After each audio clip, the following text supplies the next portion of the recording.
ரெட்டஜட வயசு கட்டி கட்டி போட்டது நியாயமா? ரெண்டு மோசக்குட்டி என்ன உத்து உத்து பார்க்குது நியாயமா?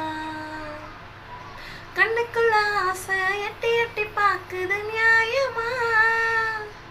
நீ குட்டி போட்ட பூனை போல சுத்தி சுத்தி வருவது நியாயமா? இதையோ மறைக்கிற நியாயமா? இதுக்கோ அலையிற நியாயமா? பஞ்சா பறக்கிற நியாயமா? நெருப்பா நெருங்குற நியாயமா? ஊத்துக்குழி வெந்த போல வழக்குறியே நியாயமா? சாத்துக்குடி